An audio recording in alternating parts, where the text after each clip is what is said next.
So you're thinking about buying a gun, but which one do you buy? Well, before you answer that question, you have to answer this one. Why are you buying a gun? And that's what's coming up. Stay tuned.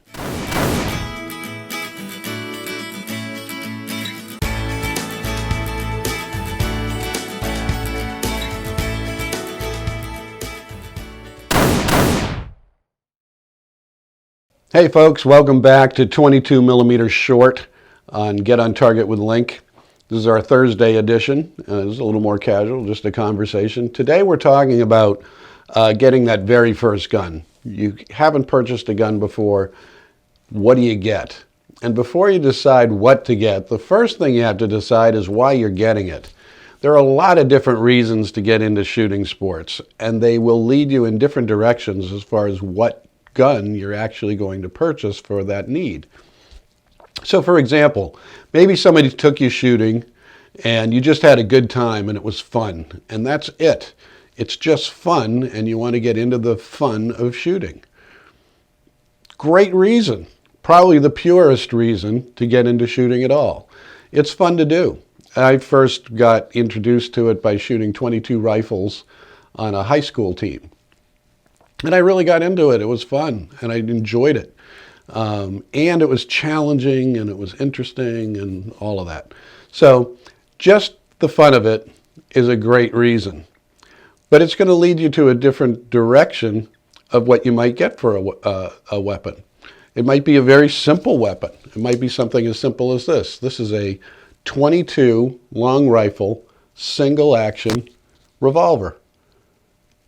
Cheapest thing you can possibly buy. 90 bucks used for this one. This is a Heritage Arms Rough Rider .22 long rifle. Super inexpensive. $129 brand spanking new.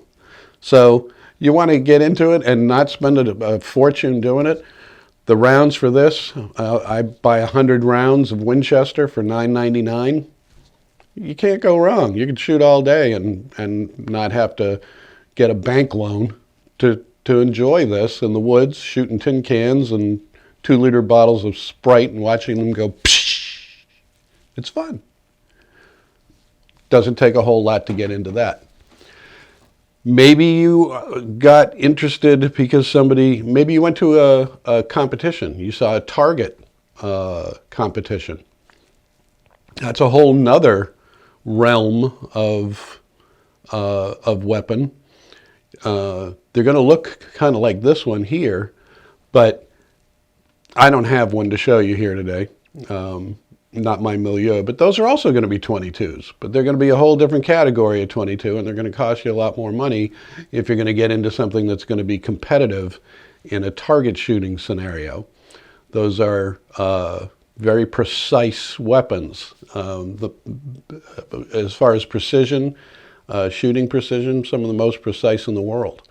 So that's a different category than the little revolver I just showed you. Maybe your interest isn't in guns at all, but in your self-defense. It's not that you have a particular interest in guns themselves, but you have something you feel you need to be protected from, whether it's an individual or a more generalized threat that you perceive. Examples of that, won't get into the politics of those threats, but there are different threats that people perceive in the world in general. Or maybe you're the guy that has to do the late night deposit from the restaurant, and you feel a little bit more secure knowing that you have some way of protecting yourself if somebody intends mayhem upon you, knowing that situation. So self-defense is another category. Within that category, there are subcategories. There's self-defense out in the world, which implies concealed carry, something that you can carry on you while walking around in the public. And then there's home defense, and the home defense gun doesn't need to be concealed. It can be considerably bigger and hold more rounds than a concealed carry gun perhaps can. Some people will carry fairly large weapons concealed. That's a choice that some people make, and that's partly lifestyle and clothing that they wear, and some people can't do that just because of what they have to wear in their jobs. It doesn't allow them to carry a larger weapon, and they need something petite like this Smith & Wesson Bodyguard. The Bodyguard is tiny, easy to conceal almost by anyone, regardless of what they wear. It's a tiny, tiny weapon. The Glock 42 is another one in that category, and a little bit bigger, but also very, very readily concealable. These are low round count weapons. They boast, those two specifically, hold 6 in the magazine, 1 in the chamber, a total of 7 at maximum. And then you have slightly bigger weapons like the Taurus G2c. This is still considered a subcompact. I have evolved to finding this to be a acceptable carry weapon, but it's considerably bigger than the other two. But this is going to hold 12 rounds in its stock setup. So some people feel more comfortable having more rounds with them, and this would be applicable for that. But this would also be applicable for a home defense weapon where the concern is a home invasion, and the greater round count certainly gives people a greater sense of security in that situation. If more than one people were invading your home, you have more rounds to take care of that greater threat. So that's this. Perhaps you also are interested in competition, but rather than target shooting, you're interested in the action sports that are available, the action shooting sports that are available. These replicate a more tactical situation. They're representing a threat situation, and you're reacting to that threat. And there are different rules for different types of competition, but some of them involve shooting from behind barriers, behind protection, quick shooting to multiple targets, etc., shooting on the move, backing up, going forward, etc. So there are guns that are made specifically for that as well. They're called race guns in the vernacular of the shooting world.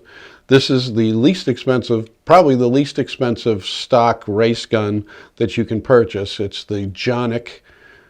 Most people are calling it the Canik on this channel. I'm going to be calling it the Jonic because it's a Turkish weapon and that's how they pronounce it. But this is the Tp9 Sfx, and it's designed specifically for competition shooting, action competition shooting. And these have their own nuances. Now, a gun like this can also be, it's very applicable for home defense. For me, definitely too big for concealed carry. For my comfort, there are other people that will conceal carry weapons of this size. I'm not one of them. But it has more universal applications, but it's designed specifically for action sports shooting. And that's going, if that's your interest, it's going to lead you more toward this type of weapon. I do want to point out before we leave this, if you decide that action sports are something that you have an interest in pursuing, you don't need a race gun to start. The other weapons here, even the G2c, which is a subcompact, can be used in those sports. They have divisions that are for newcomers and so forth, so you don't have to have the latest and greatest to get started in those sports. And the sports are, I haven't done them yet. I'm about to start pursuing that and getting into it. But I'm looking forward to it. I just think that sounds like a really fun thing to do. But you don't have to have the latest and greatest weapon to get involved in it. But the point of all of this is, before you start shopping for a weapon, before you go and buy one, decide why. Why are you getting a weapon? Make that decision first. Make that the key to making your selection. Once you get the why, the choice of weapons is going to narrow, and you're going to have a category of weapons that you're going to be looking at that are going to be appropriate for that purpose, for your why. Now, let's say you get your why. Now, what weapon do you get?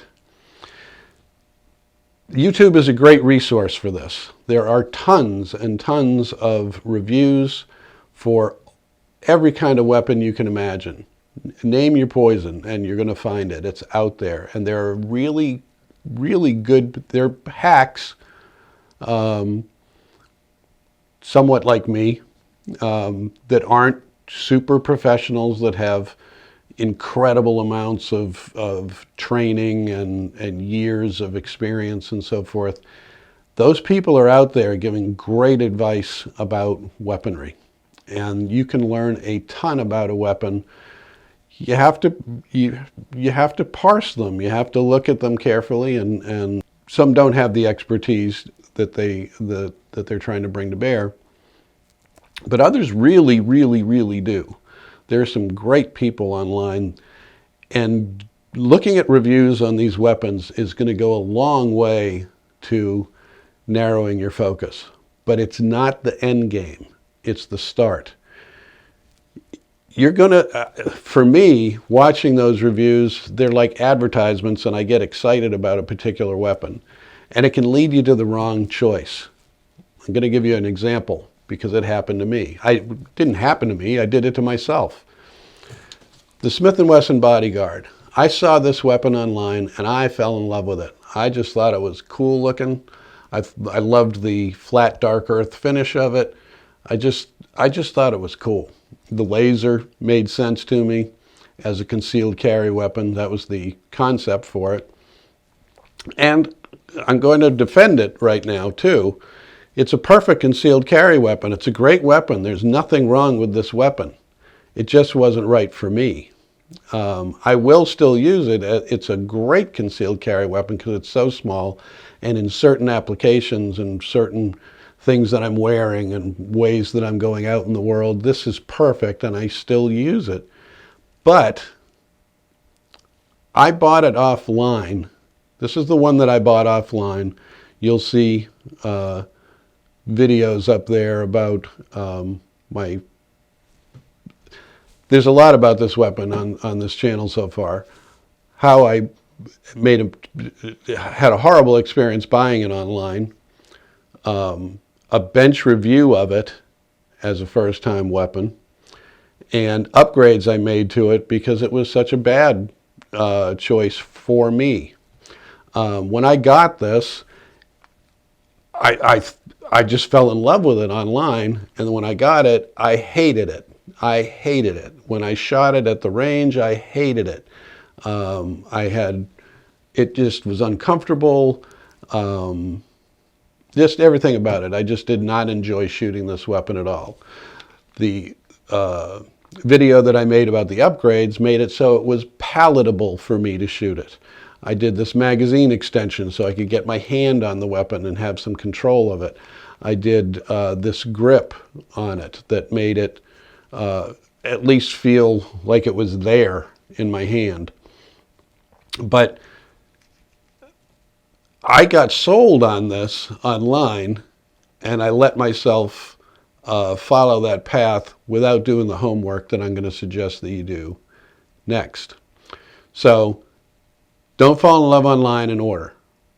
There's another step. Once you've kind of gotten a passion for a particular weapon, go to your stores. Find out if they have it in stock. At least hold it in your hand. That's going to go a long way in telling you whether it's the right weapon for you. The Glock 42 is another great concealed carry weapon. But I got to hold this at the store, and it felt better. It felt right. I shoot way better with this than I do with this. And part of the reason for it is because I did the research. I had it in my hands before I purchased the weapon. Please do that. It'll fool you. You get excited about a weapon, and then the expectations and how it marries up with you personally, it can not meet those expectations, and you have a gun that you wish you hadn't purchased. So at the very least, go to the store, get it in your hand, hold it. But better yet, call your ranges. Call the ranges in town or in the neighboring town, even if you have to travel to go and do it. Many of these ranges are renting weapons, and they have an incredible variety of weapons available for rental. Go rent the weapon if it's available at your range and shoot it for an hour. Put 50, even 100 rounds through it, probably 50, something like that. But go and shoot the weapon at the range. Feel it in your hands. Know what you're buying before you buy it, because you can. You don't have to buy it blindly and hope that it's right for you. It may not be. Find out, because you can. The range is your friend, and they have just an incredible variety of weapons to try out, and you should do that. So the path is determine your why. Know why you're getting a weapon. Once you know the why, start looking at videos of weapons that meet that why, that are designed for it, that are made specifically for it. Those two categories are going to partly determine how much money you're going to spend on a weapon. There are really good general weapons that can be had that are really good weapons for under $300. The Taurus G2c is a perfect example of that. It has a big brother, the G3, which is a little larger, and now the new G3c has come out, and that's a great weapon as well. But these are excellent weapons at a great price point. So if you're not sure if guns are going to be for you, if it might be a passing phase, something that you're in and out of, and you just want to try, or just want to have one that can just kind of take care of the needs that you have, something like this is perfect for that. It's a great introduction to pistols, but it's also a completely useful and valuable tool as a long-term solution for your needs, potentially. So without breaking the bank. So great choice. But determine your why. Do the research on YouTube about weapons that meet that why. At least go to the store and get the thing in your hands before you buy it. Don't buy your first weapon, your very first weapon, online. Just don't do it. It's a great recipe for getting the wrong gun for you. Just don't do it. At the very least, get to a store, get it in your hands, get some help from the people behind the counter. Tell them why you're buying the gun. Is this a good choice? They may have some insights that might be valuable. And if at all possible, go to the range and shoot it. If it's available for rental, rent it, get some rounds in it, and find out how you interact with that weapon before you buy it. Do me one other favor. Please do this. Watch this video up here. It's about the 4 rules of safety. And until you know those, don't even go and rent the weapon. Don't show up at the range. Do yourself a favor. Do me a favor. Do everybody at the range a favor. Know those 4 rules before you go anywhere near the range. Please do that. This is not a joke. Those are absolute fundamentals of keeping this a safe sport. It has to do with the reputation of all of us to the greater world, to the people that aren't interested in firearms. How we relate to these 4 rules has everything to do with how we're perceived, and it should. It's a valid way of judging who we are as sportsmen as gun owners, as shooters. Be worthy of it. Know those 4 rules. The other thing that you can look at up there, this is a different video, but this is what you should take to your very first trip to the range. Now, when you watch that, that video is presuming you've already purchased a weapon and you're taking it to the range for the very first time. Adapt that video in your thinking, if you haven't bought one yet, to going to the range and renting everything for your first shooting experience. First do the 4 rules, do that first. Don't go near it until you know those 4 rules and take them to heart. But once you do that, you can go to the range and rent everything before you buy anything. That may just put it all to bed. It might not be your thing. That's good to know before you start spending money on weapons. Put it to bed. Or it's going to say, yeah, this is me, and I want to keep going, and I want to get a weapon, and it's going to allow you to pick that first weapon with more intelligence and have a much higher percentage of you being satisfied with that purchase when you're done. So take a look at some of these videos. They'll be very helpful as a first-time buyer. I promise you, you'll be better prepared if you watch them. So that's the end of 22 millimeter short this Thursday. Hope you got something out of it. Want you aboard. Want you coming back and growing with us. This is about beginners and about getting information that is useful for people that are starting out and are still learning. So if we're talking underneath your level, maybe this isn't your channel. This is about beginners and growing and getting better. And if that's you, come on aboard. Like the video. Subscribe on here. When you subscribe and you see that bell, ring it.